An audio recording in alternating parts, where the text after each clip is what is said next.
okay, what really matters there, because I can't do all of that. You can do anything, but you can't do everything. You can do anything, but you can't do everything.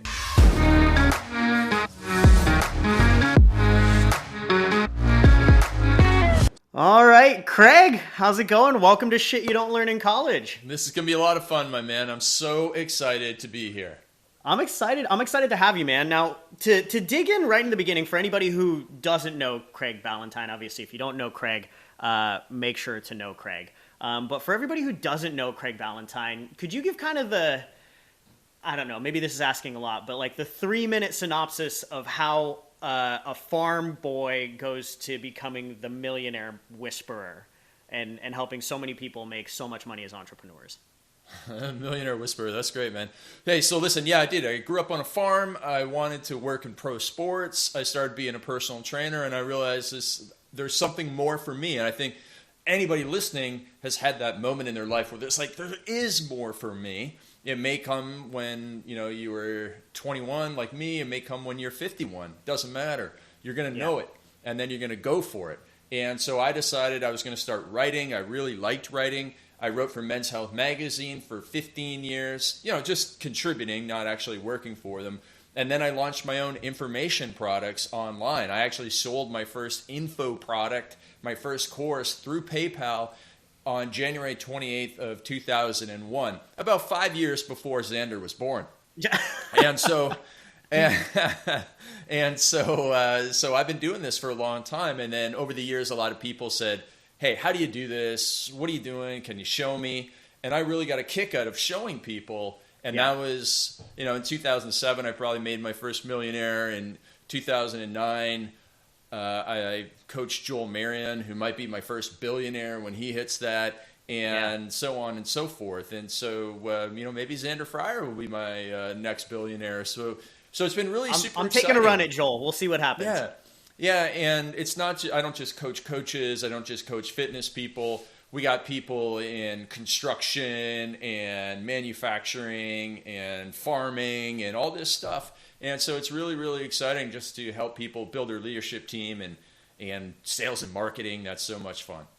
Yeah. So talk to me about that. Like you really have helped more millionaires in more different spaces than I can honestly think. Like what is it? Like what's the secret? What's the combination that it's like you do this, and this, and all of a sudden you pop out $1 million into your bank account? What is it? Well, I think that you're noticing in your business that by being niched, being very specific, the old phrase is go deep before you go wide. And that's a very good approach to it. And, become a specialist and there's most marketplaces are big enough to support a specialist to get to the 7-figure mark. Obviously, the mindset of persistence and resilience. You're gonna wake up and you're gonna have days when you're fighting with your spouse or your partner, and your business is in turmoil, and your dog ran away. Like you literally will have those days, not like figuratively, but you literally will have those days.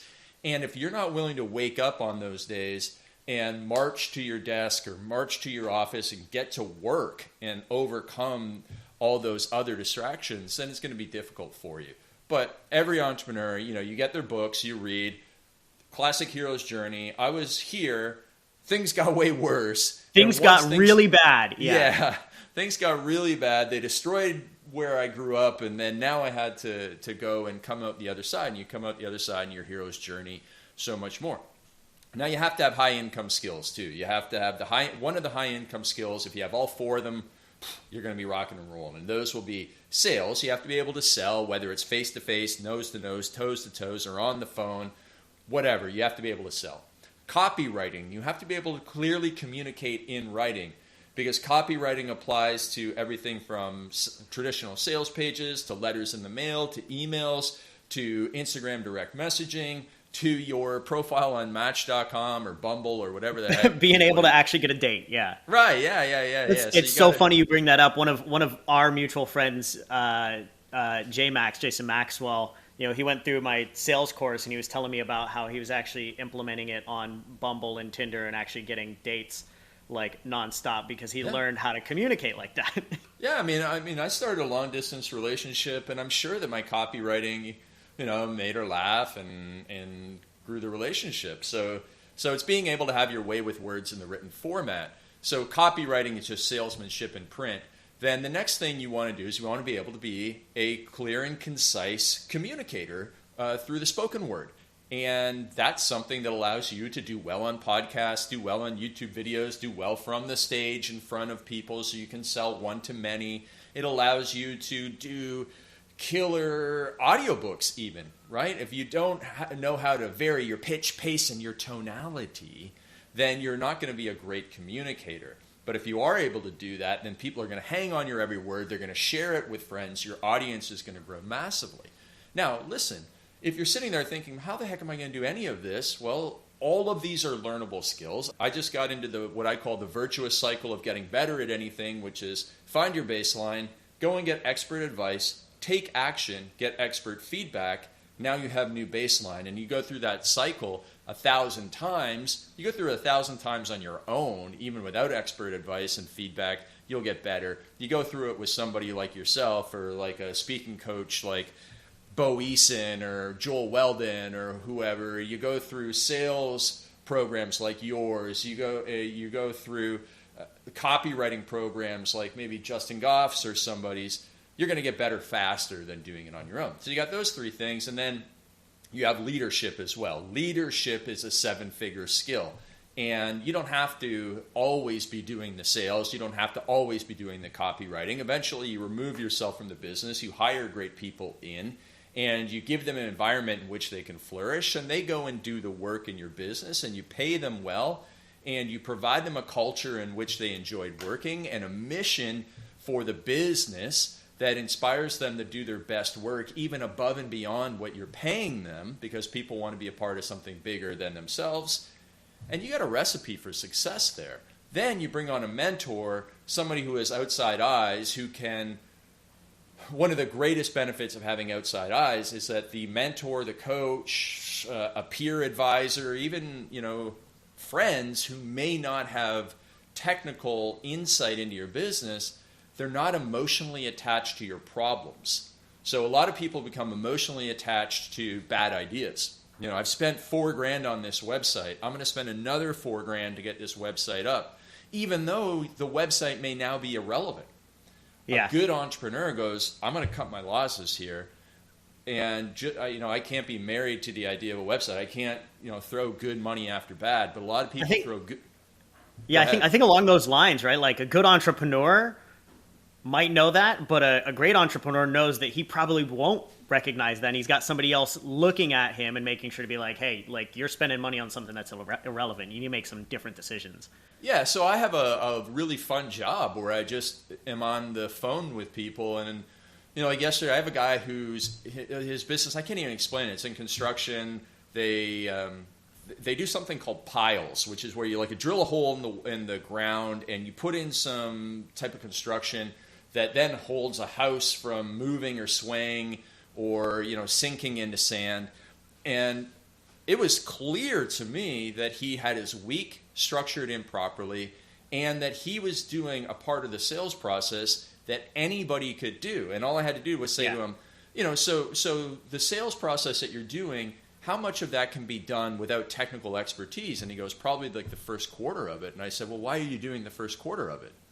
And he's like, you know what, you're right. I can get this person to do it, and that's going to save me about 8 hours a week. Just like that, first call, first 10 minutes of me talking to the guy, it was so obvious to the outside eyes. He's emotionally invested. I gotta be the first person to call him. They got to talk to me as the boss. Yeah. Listen, it's an emotional thing, especially when you're a business owner. Listen, you don't talk to Elon when you buy a Tesla, right? I did. I got a personal call from him. Right. You got straight to him on the Elon bat phone or whatever he's got. Sure. So anyways, we go and we buy all these things from these people, and we never expect to talk to Oprah, or we never expect to talk to Tony Robbins or whatever, and we buy all their stuff. But then in our business, we have this hang up. You're emotionally attached, like, oh my gosh, people are going to think I'm some type of horrible person if I don't get on the phone with them and enroll them into my program or whatever. No, that's not what people are here for. Sure, if they called and it's like, oh my God, you answered the phone, great. But all you need to do is send them like a selfie or something on Instagram, and they'll be just as happy, and they'll talk to whoever, and they'll enroll in your course, and then they'll get access to you or whatever it is that you sell. And that's another thing that millionaires understand. Like, I got to get other people working in the business while I work on it. Yeah. So you mentioned something while you were kind of going through the high income skills that were all around, communication and leadership, sales, all of these things. I actually just had Joel on the podcast, and Joel and I were talking about you being both of our first mentors, really. And I've only known you for about 4 years. You've been there since the beginning of my business. But that's Joel's amazing. Known you it's for been a bit that longer. long, but yeah, that's awesome. Yeah, and Joel, one of the things that Joel said, he goes, Craig, both of our mentors, one of the best in the world. But he's like, Xander, I don't know if you knew this, but before you knew him, Craig was a little bit of a dick, right? Yeah. So I went from big dick to little dick status. Like, most people won't ever brag about that, but I used to be a big dick. I was going to say, most people don't brag about going from big dick to little dick, Craig. No, but I do. I'm like, yes, I did it. So, but talk to me about that, because you just pointed something out, that there's these 4 high income skills that anybody can learn, right? And communication being one of them. And like, people are hearing you on this podcast right now. They're like, he's well spoken. Of course he can sell. Of course he can copyright. Of course he can do all these things. He's well spoken despite being Canadian. You can't really understand every third word, but he, other than that. But we figure it out, and we just cut him a little bit of slack. But talk to me about that over the last decade, going from big dick to little dick, and your growth journey. What are the different areas that you've really focused on growing in? Well, I think this is a very important lesson for everybody. There's a phrase that is absolutely untrue. That's a cliche, right? Like, a leopard can't change its spots, and people will throw that out. Like, if you, for example, like, let's say somebody here has a boyfriend, girlfriend, spouse, whatever, who maybe has a drinking problem, or maybe their boyfriend or girlfriend has cheated on them in the past, and someone will say to you, oh my goodness, a leopard can't change its spots or whatever. They'll always be like that, and that's actually untrue. Now, it's the whole relationship side thing. It's probably not a good idea to be with that type of person, but it just goes to show you, wherever you are in life, you can change your spots, because again, being a good person is a learnable skill. And so for me, You don't just need coaching on your business. You don't just need coaching on sales or copywriting or speaking. You don't just need coaching on your personal fitness with the trainer. You need personal coaching on yourself, self-development, improving so many areas of your life. And so what did I do? Well, I found out what I aspired to be like. I had a vision in my mind of what I actually have this as one of my life rules, that I aspire to be a British gentleman, polite and courteous at all times. Being a dick does obviously not fit in with that description. So you have a vision. Then I spend time with people who are exactly like I want to be. Joel, my friend Bedros Keuilian, who I probably spent the most time with and who influenced me the most, he's just California cool. He'll go into any room. He'll walk up to everybody. He'll say hello. He'll joke. He'll leave them better than he found them. And I'm like, okay, I'm going to try and do better with that every single time I do this. Now, there were days where I just, it takes a lot of physical energy for me to be chatty and that sort of stuff. And it was difficult at first, but you can build up tolerance to it, much like you can build up a tolerance to running the 400 meters as fast as possible, right? And then also putting myself through personal challenges. Like, I'm going to go to this event. I remember I went to one of Bedros' fitness business summits. I'm going to go to this event. I'm going to hug 100 people this weekend. Hug 100 people. Now, I don't really have a problem hugging people. It's just not like, I'm not just going to go and do it. It's just you're not going to just go do it just because. You're not a hugger just because, Sure. But I changed into one, and now I am. And it's remarkable. And it's actually a little embarrassing to me that I was once like that. I'm a little ashamed of it. As much as I'm like, yeah, that's really nice when somebody says you wouldn't recognize the guy from 10 years ago. I'm like, wow, was I that big of a dick 10 years ago? And in certain instances, I was. In certain instances, I was. And it's really important. Craig, if it makes you feel any better, I've never known you to be a big dick. You've always been just a little dick to me. Yes. Thank you. But, I remember at the lowest of my lows when I first started coaching, and I was very introverted and socially anxious and just didn't come across very well. Like, on a good day, I came across great, but on a bad day, I didn't.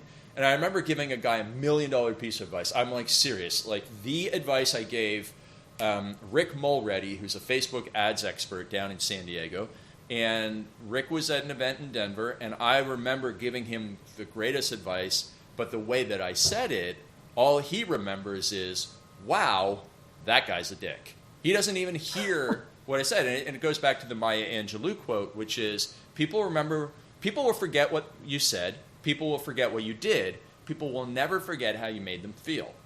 So Rick will have forgotten what I said. I forgot what I said too. Rick will have forgotten what I said to him almost immediately because he will remember how I made him feel. And I was like, oh, no, what have I done? And, we've all probably been in a situation where it's like, why did I say that? I knew I shouldn't have said that. Like, you're in the middle of saying it, and you're like, what are you doing? The observer you is just like, no, slow motion car wreck. Right? Slow motion car wreck. But here's another great thing, is that with practice, somehow the little man in between brain and mouth actually becomes smarter or better. And, another thing that I did was I quit swearing, right? So I actually can't say the name of this podcast because I made a vow that I don't curse or swear, right? And everyone thinks, oh, that's impossible. How do you stop swearing? It's like, you just do. You just make a conscious decision, and then you rewire your brain through practice, and away you go. Like, people can do almost anything that they put their mind to within physical capacity. Obviously, we can't fly or anything like that. Yeah. But a lot of people just don't put their mind to it and actually make a concrete 100% decision. Right. Now, I haven't achieved everything that I thought I was going to do. I remember years ago, I was going to take up chess. Well, I used to do these body transformation contests in my turbulence training fitness business, and I thought, okay, while they do the body transformation, I'm going to do my own personal transformation. I'm like, okay, I'm going to learn how to play chess. I watched one YouTube video on this, and I went, I'm not doing this. And then I realized this does not matter to me. This does not matter to me. And that was right around, so I actually, I went, oh, okay, I had a huge insight. The reason why people don't stick to changes that they proclaim is because at the end, they don't actually matter to the person. So even somebody who's 40 pounds overweight, and they say, I'm going to lose weight. And for all the health coaches out there, you're gonna have so many people that come into your world. And you're going to wonder, you're going to go, why are you not making the changes that you said you wanted to make? You have all these reasons.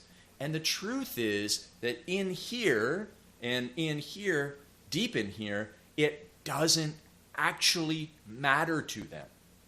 It doesn't actually matter to them. They've found a way to disconnect from it almost. Yeah, everybody says they want more money, or everybody says they want a great relationship. But at the end of the day, something else matters more to them, whether it's watching television or whether I was going to say normally it's Netflix and a Happy Meal or something. Yeah, unfortunately it is. But in some cases, someone might say, I want to increase my income with a side hustle. And then at the end of the day, they're left with but they love going to the gym. And so they're not going to give up going to the gym or cut it back or anything because that matters more to them for whatever reason. And so they never get, so it's a good habit, right? Going to the gym and stuff like that. But that matters more to them deeply. Now, maybe in 10 years from now, they're going to look back and go, I wish I made that change. But so I didn't actually care about playing chess, even though the outside world says, chess is for smart people. It'll make you better. I just didn't care. And so sometimes you have to realize, all these suggestions, maybe you're 10 pounds overweight, or and that's hardly overweight, but you're society's pressuring you to do this, and you're like, I don't know why I can't stick to it. It's because you don't care about it.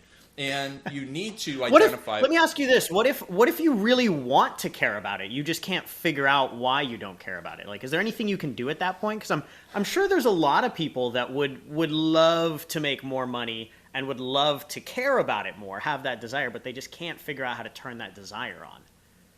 Well, here's the thing: is you have to step back even further, and I really, really love doing visioning, right? Yeah. Whenever somebody comes to one of my workshops, we start off at the 30,000 foot level. I can't tell you what to do tomorrow in your marketing until I know where you want to be in 10 years. Because if I gave you what to do tomorrow, but that actually took you, to the right, and you actually in 10 years from now want to be way to the left, if I tell you, like, if we're in, to use another analogy, if we're in California and I tell you to start going towards New York tomorrow, but you really want to end up in Japan, like, telling you to go to New York tomorrow is a bad idea because I didn't know that you really want to end up over here. So basically you need to start with your vision and go deeply what matters to me. And then you have to go and you have to look at all the stuff. Like you say, I really, in 10 years I want to be here, and then you break it down in 3 years. I want my family to be here. I want my family to look like this. I want to be earning this much money. I want to be doing this. I want to be traveling here and this, that, and the other thing. And then you have to look at that and you have to go, okay, what really matters there? Because I can't do all of that. You can do anything, but you can't do everything. You can do anything, but you can't do everything. And so you have to narrow that down even more. Okay, so that's what I want to do in 3 years. What do I want to do in the next year in order to get to that in 3 years? And then what's my 90-day plan? And now you can get a 90-day plan built out, because a lot of people will never increase their income because it's so intimidating. Like, starting a business is so intimidating.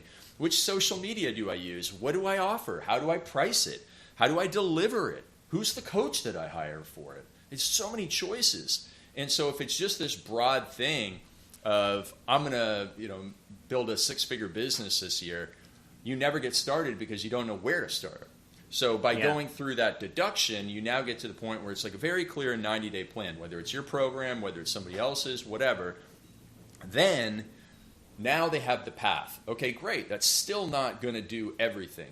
Then they need a mentor. They need accountability, preferably public accountability. I'm sure you'll tell your public accountability story at some point in our talk here today. And then, in case you're wondering what Craig's talking about, Craig's accountability for me is the reason that I met my wife, Maddie. So that'll be a story for a future podcast that we'll talk about. But sorry, go ahead, Craig. Yeah, absolutely. And it was because of public accountability. You said you were going to achieve something, and once you tell a whole bunch of people that you're going to achieve something, you don't want to not act in accordance with it, because that makes you a hypocrite, and your brain does not like you being a hypocrite. So that's why you would go and actually finally make the breakthroughs to taking action on it. And so you go back to the start of my whole story here. I started playing chess for like a day, and I realized I don't care about this. So I went back to my vision and went back to a bunch of things and thought, what do I really care about? Well, I've been telling all these people to do meditation. I suffered from anxiety. I know that meditation would be good for me. So when I stopped doing chess, the next day I took up meditation, and I haven't missed a day of meditation since January 28th, 2013, which is the day that I did my first 1-minute meditation, because that mattered to me. And therefore, once you get aligned your actions with what actually matters, that's when you can achieve really great things. That's pretty amazing. So making sure that you actually get clarity on what your true deep desires are, and that's that bigger, longer vision, then you can start to break it down into more actionable steps closer, is what you're saying. Yeah. Oh, that's awesome. Yeah. So let me ask you this, Craig, because obviously you've done a lot. You've had best-selling books. You've helped a lot of people make incomes that they never thought were possible. You yourself are growing constantly every day, every week, every month, every year. What would you define success as in your life? I would define success as knowing what you want to achieve and then taking action toward it. Because there's, one of the things that really frustrates me is when people don't take the action that they know is right for them, that they have told others they are going to do, and that they have been given advice on doing. So, like when somebody comes to me and says, I want to achieve this, and we show them how to do it, and then we follow up with them, and we still don't get them to do things because they're either distracted by something else, or they let something else come up, or they just don't have the will to follow through. I find that very frustrating, and I think that is definitely unsuccessful. I am a big, what's the opposite of believer? I can't think of the word. Doubter? Yeah. I'm a big doubter in phrases like the universe has your back. The universe doesn't give a crap about you. Okay? The universe is like off doing what the universe is doing. Universe has a lot of stuff to take care of. Right. Like the universe cares that you're going to get a parking spot in front of Starbucks. Okay? The universe does not have your back. And I believe in nothing but personal responsibility. So taking personal responsibility for your life is also a form of success for me. But just doing that and taking action in that direction, I'm okay if the actions are small and the progress is slow.